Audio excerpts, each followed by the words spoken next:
What's going on, everybody? It's Salvaje. So I'm back with another Fortnite Save the World University episode. We're finally in Canny Valley. You know, this is Big Boy Town. When we get out of Canny Valley, we're going to be going into real Big Boy Town, the endgame levels of play, Twine Peaks, okay? So there's a couple of changes that you guys should know about when it comes down to Canny Valley and Save the World University. I'm going to focus on solely improving your game sense as a player in Fortnite Save the World. What I mean by that is that I'm not going to be telling you where to find a diner and a motel and a gas station. You should be able to do that on your own by now because you already have that basic game knowledge of finding quest items and finding places that you need to go to. Also, if you want to find out these places, yeah, just go to a Thunder Route 99 zone and you should see these places. From my experience though, I only found 3 places the first time I did the mission, and I had to do another mission to find the truck stop. But anyways, the point is, I'm not going to be holding your hand every single step of the way anymore when it comes down to the basics such as finding quest items, because you already know that. My #1 job with Save the World University when it comes down to Canny Valley is to help you improve as a player as much as possible. We're going to be doing a lot of talk about survivor squads. We're going to start talking about war games.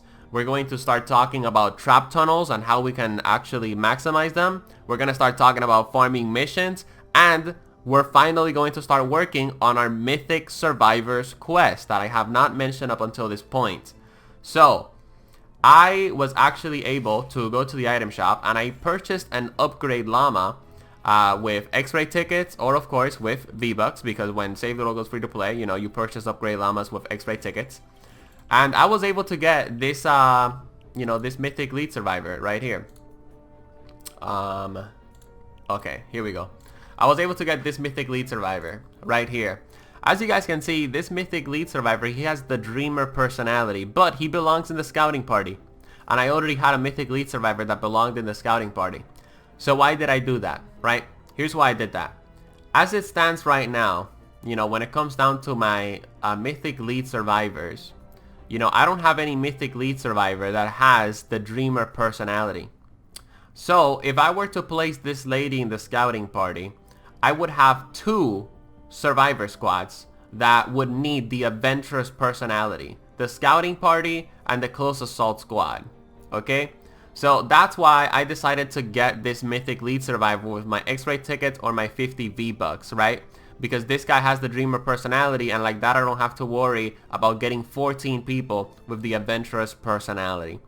So again guys, when it comes down to Mythic Lead Survivors, you want to be very strategical, right? If that's even a word. You have to not just know when is the right time to get a Mythic Lead Survivor, but you also have to know when is the right time to slot a Mythic Lead Survivor and also to obtain a Mythic Lead Survivor. I got this lady because I didn't know about this guy, right? You know, I got her because I was like, hey, you know what? Like, I need a Mythic Lead Survivor anyway to reach maximum power level, so I'm going to get her, even though I have to get 14 people now with the adventurous personality.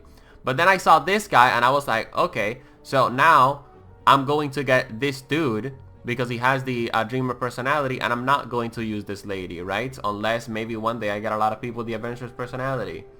So that's pretty much my update when it comes down to Mythic Lead Survivors. Right now we have 1, 2, 3, 4, 5, 6. So we need a total of 2 more Mythic Lead Survivors, and we have a Mythic Lead Survivor for every single one of our survivor squads.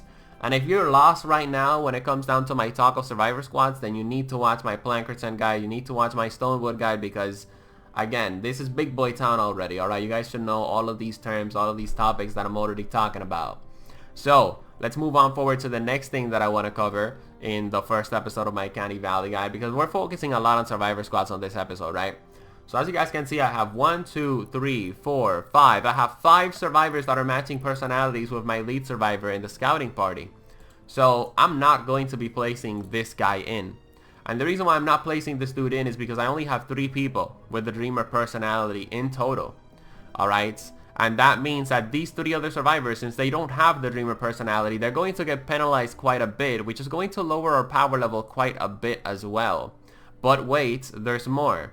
Another reason why I'm not slotting this guy in is because right now in Canny Valley, I don't really care much about leveling up my survivor squads that have the resistance or the fortitude traits, because right now I'm going to be focusing on increasing the damage of my weapons, as well as my traps, gadgets, and abilities, as well as the healing that I'm going to be getting per second. And that is going to be, you know, tech.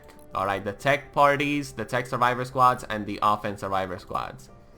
So, how is it that we're going to go about leveling up our survivor squads in Canny Valley? What are we going to be focusing on now? So, the first thing that I'm going to do, you know, now that I'm already in Canny Valley, is I'm playing a lot of ninja right now, which means that I'm using swords.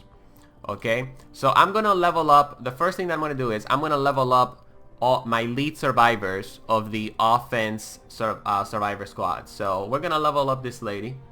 Do I have the manuals? Do I have the materials? Yes, I do. We're going to evolve her all the way up to level 30. And as you guys can see, we're already power level 46. The missions that we're doing right now are power level 46, so that's good, right? Oh yeah, that's right, I forgot to mention. We completed Canny Valley Storm Shield Defense 1, which gave us these 3 survivor squad slots. And of course, I slotted in survivors in the scouting party, and I leveled them up all to level 10. So, I leveled up the Mythic lead for the Fireteam Alpha because she focuses on offense. So now I'm going to go to the Close Assault Squad, and I'm going to level up the Mythic lead of the Close Assault Squad to 3 stars, level 30. I'm going to get him all the way up to 30. And of course, when you level up Mythic leads as well as evolve them, your power level is going to skyrocket. That's why Mythic leads are just so important. Now that I have evolved the lead for the Close Assault Squad and Fireteam Alpha, now I'm going to focus on the tech squads. So I'm going to upgrade this guy to a 3-star Mythic, to a 3-star lead survivor, and I'm going to level him up all the way up to 30. And the reason for that is because of course we want our abilities, we want our traps to do more damage, and by leveling up the leads first, you know, we should be able to do just that. I have 19,000 survivor XP left. I'm not going to be able to get this guy all the way up to level 30, so that's actually kind of unfortunate, but it's okay, right? The first step that we're going to be taking, you know, when we enter Canny, is we're going to be focusing on leveling up both of our tech squads and both of our offense squads. So basically I've, you know, evolved all of the lead survivors for those squads. So the next thing that I'm going to focus on is, and the next survivors that I'm going to level up is the survivors in my offense squad, for example, right? I am going to be leveling up these guys to a 2-star survivor, evolving them to 2-star survivors. And then I am going to be leveling them up all the way up to level 20. And that is going to put us probably, when we're done that, right? When we have every single one of the offense and tech lead survivors leveled up to level 30, right? And when we have all of our, you know, offense and tech survivor squads leveled up, leveled up to level 20, we should probably be somewhere around power level 55, somewhere around power level 60, I'm going to say. And after we do that, right, then we're going to level up again the fortitude squads, the resistance squads, and all that stuff. But of course, that's another video for another day. That is the current game plan that you need to be working on when you get to Canny Valley, right? Adrenaline Rush, I bought it. I bought the upgrade at account level 130, and I also bought the upgrade for the hover turret level 130. Okay, that's my upgrade, that's my update when it comes down to the upgrade tab. Research, I'm gonna get resistance and fortitude to level 30, and then I'm gonna level up my offense and tech to level 50 probably, and then after I have my offense and tech to level 50, I will focus on fortitude and resistance. Now that we're in Canny Valley, the damage that we get from our weapons is gonna be very helpful, and if we play smart, which you guys are gonna learn how to by watching the series, you shouldn't really struggle much when it comes down to health and shield running out, okay? Anyways, the birthday event is happening right now. I opened a lot of birthday llamas, and you guys can find my 2nd year birthday llama opening video probably somewhere on the Fortnite Save the World playlist in the description. And the dinosaur event is ending soon, so the season 9 in Save the World is ending soon, so make sure that you get the dinosaur heroes or you're going to regret it big time. So that's pretty much it. I hope you guys enjoyed this video, and I'll be seeing you guys on the next one.